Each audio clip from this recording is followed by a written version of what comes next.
Welcome to Learning Theme 3 of Block 1 on Digital Teaching and Learning. This video is about the science of learning and it's targeted at those at the level of proficiency of leadership. The purpose of this video is to help you to position yourself as a pedagogical leader and to do so to understand the science of learning. Teachers need to know about the science of learning because it provides a physiological and mechanistic explanation for how students process, store and retrieve information. This allows educators to move beyond trial and error and intuitive experience. By understanding the why behind effective instruction, teachers and leaders can make better decisions and select the most impactful pedagogical strategies. The science of learning is all about evidence-based, which leads you to be a pedagogical researcher. Teachers need to understand the science of learning because it helps you to understand the impact of cognitive load on learning. It helps you to understand that too much information can inhibit learning and the cognitive load can vary depending on a student. So if we overload the students with too much information, it can lead to emotional distress. However, the amount of information that can be absorbed can vary between students. It can also help us understand the teacher's role and how to support students from becoming novices that just know facts to experts who see connections between information, material and concepts. It also helps you to understand teaching strategies such as retrieval, practice, and also how to support students to work on increasingly complex problems over time. The science of learning also illustrates the importance of worked examples and how it can support the process. Neuroscience professional development for teachers and leaders has shown to improve leaders' self-efficacy, motivation, and responsibility for student outcomes. You will see on this diagram the biological basis of teaching is a combination of psychology, the brain and the neuroscience, and education, the pedagogy. The science of learning looks at the intersection between all of these three to develop pedagogical approaches based on psychology, theory, and neuroscience. This video will discuss some of these strategies. It's important to note that the science of learning focuses on evidence-based strategies that have been proven to work in the classroom through experiments such as randomized controlled trials. These are the most rigorous type of research and it facilitates cognitive processing research. It's important to note that teaching is an act of changing the brain. The brain isn't static and it can physically change in response to experience. This process in neuroscience is called neuroplasticity. Learning occurs when specific circuits are actively repeated. So when connections between cells are constantly firing together, they make strong connections, which makes it easier to retrieve information. By repeating these connections, we build stronger opportunities to retrieve information. Teachers are orchestrators of neuroplasticity. Every lesson, assignment, and interaction is an attempt to change the person's brain to store new information and allow them to retrieve this. It's a combination of acts which involves giving information, providing opportunities to practice that information in order to build strong connections through use. This happens through the architecture of learning.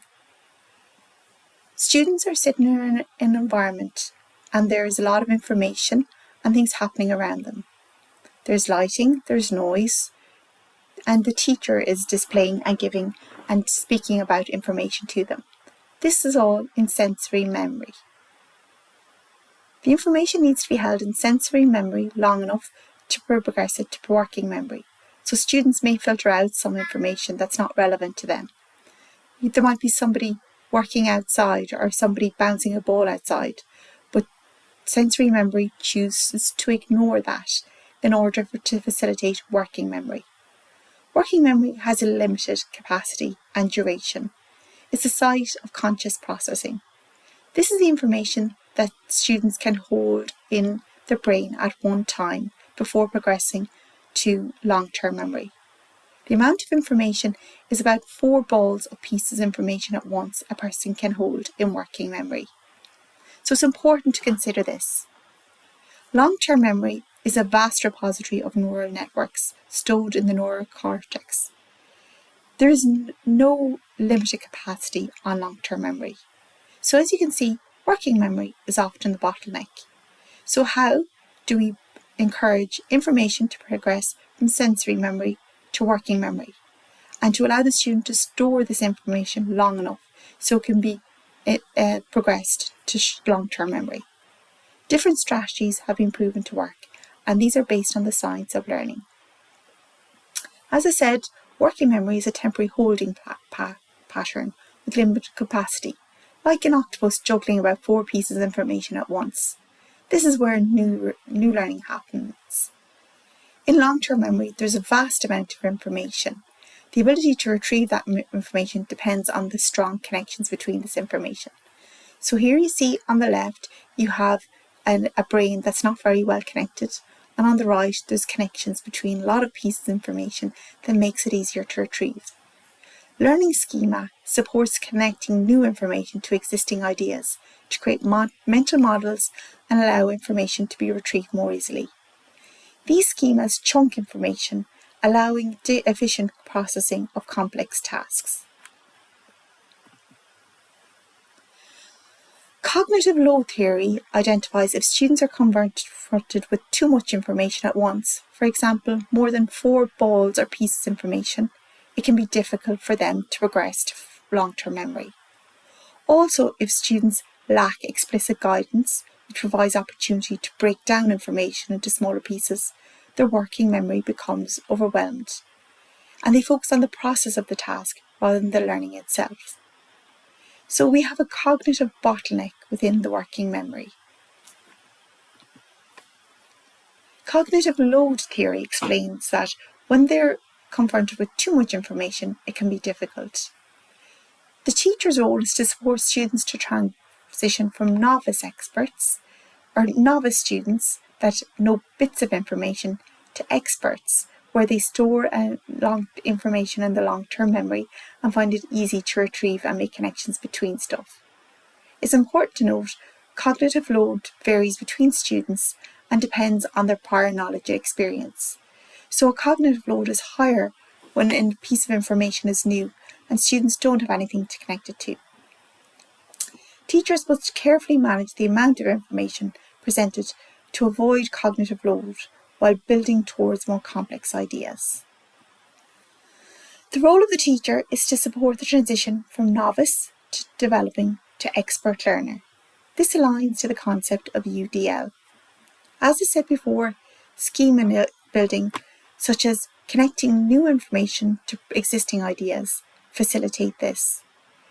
It's important as a teacher that you chunk information to small pieces for novice learners to help them to understand and to allow the learning to progress to long-term memory. Once that is done, then you can support them to make connections between these chunks of information, which facilitates schema building. Teachers need to realise that novices and experts process information differently, which dictates the level of support required. In particular, instructional scaffolding.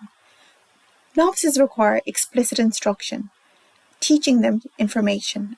Direct teaching is a great way of doing this, showing them facts, information, and explaining concepts to them.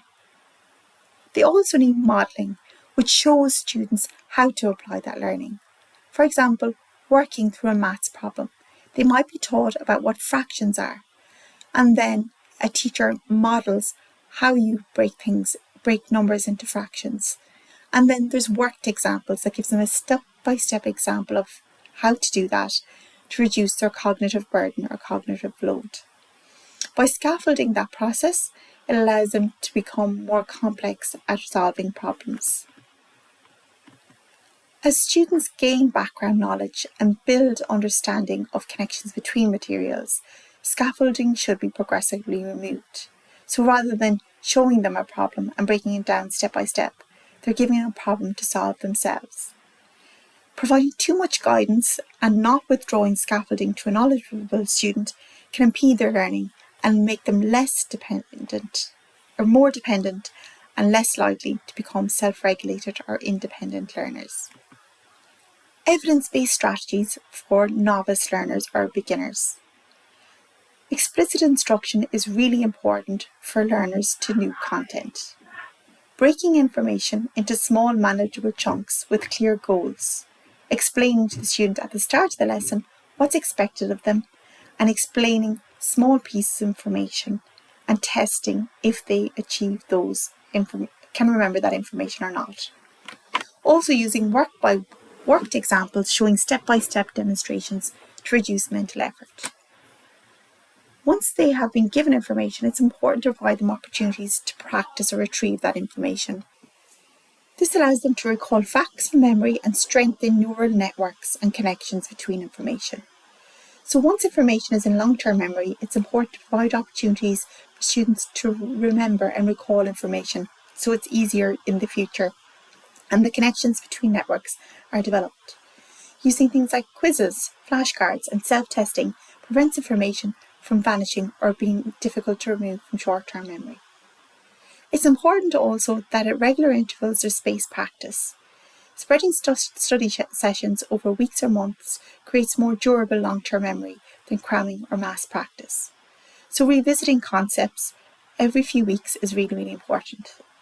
Lastly, interleaving or alternating between different types of problems helps students understand different principles and select appropriate solutions. So providing problems in different ways, written in different contexts, and allowing students to identify which principles they should apply in which situation is really, really important to provide the bridge to expert learner. There's lots of technology that can facilitate this. For chunking and pacing, videos can allow students to control their pace. In particular, artificial intelligence can be used to chunk information to smaller pieces when needed. Giving students control of this can be very, very useful. In addition, retrieval tools such as quiz software can generate question banks for students for self-assessment, rather than relying on the teachers all of the time. Also providing calendar reminders to prompt regular testing for students can allow them to take more ownership of learning. Artificial intelligence is a great tool that provides step-by-step demonstrations and supports metacognition development. So asking artificial intelligence to break down the problem step by step and explaining the reason for each step is really, really critical. Lastly, technology can provide opportunities for feedback systems. Tools such as learning analytics, for example, the Reading Progress tool on Microsoft Teams, can show progress over time and show students how they're progressing to more expert learners. Artificial intelligence is also great to provide immediate feedback on assignments alongside peer and anonymous feedback. So technology is a great way of providing feedback on draft work to allow students to identify areas for improvement and also work on peer feedback. Assessment is a critical part of the science of learning. Formative assessment provides opportunities for students to practice and use information after explicit teaching. Small incremental checks provide opportunities for peer and self-assessment at regular intervals. Effective feedback is really, really important to identify where students need to improve and to build stronger connections between information. Using audio feedback to convey tone can alleviate some of the emotional tensions posed by assessment. Also providing opportunities for students to co-create rubrics to support their own agency and self-assessment is really, really important. It's also important to activate prior knowledge. Sequencing lessons to ensure prerequisite mastery, referring to opportunities where they've learned information in the past. Through portfolios and polls can create more neural hooks. Starting a lesson that provides opportunities to activate prior knowledge, such as "Can you think of a time?" or "Tell me a piece of information you know about this," can provide opportunities to build on existing knowledge. For advanced students, it's important to withdraw scaffolding. As students become more confident, less specific instructions are required, and they can navigate more complex problems. In addition, providing opportunities for choice is appropriate to support them in the progression of experts. As students gain mastery and build solid mental models, the correct pedagogy shifts. While novices perform better with teacher-directed instruction, expert learners learn more effectively through independent problem solving and student-directed approaches. Teaching learning approaches that support expert learners are to support students to set learner goals for themselves, assess their own learning and decide on their own path. Look at opportunities for problem and inquiry-based learning, where they can draw on existing explicit knowledge and disciplines, supporting them to compare different strategies and approaches to learning. For example, if I solve a problem this way, and I also solve the same problem using a different strategy, which is more effective and why? Providing opportunities to question their approach and if it's effective or not, is successful, is important. And also providing opportunities for student agency as choice allows them to take more independence for their learner. We'll go into a lot more depth on this in the lessons on self-directed learning. It's really critically important that there's some key takeaways. We must match instruction to expertise.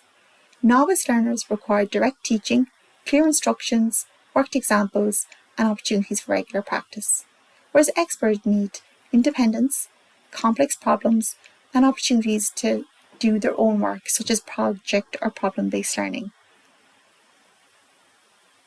As a student learns a new topic, they become more competent in what they do. This requires us to reduce scaffolding progressively and gradually shift from teacher-directed to student-centred approaches, and to remove support systematically as competence grows. However, it's critical to note that we cannot just start using student self-directed learning. It's important to build strong foundations and neural networks first to allow students to have strong connections between basic knowledge. Without these foundations, their ability to exploit artificial intelligence and advanced tools beyond simple recall will be limited. So if they do use artificial intelligence or digital tools at this stage, without these strong foundations developed within the novice learning, they will only be able to ask the technology to give it particular information, but they won't be able to critique and understand if that information is relevant or not. The science of learning provides a roadmap for effective teaching. By understanding how the brain processes information and adapting strategies to students' expertise, we can maximise learning outcomes while embracing innovative approaches. Technology can help by providing opportunities for students to work at their own pace in areas of direct instruction, self-testing through quizzes, reminding them to test at regular intervals, and then using choice and different modes of learning as they progress to more expert learners.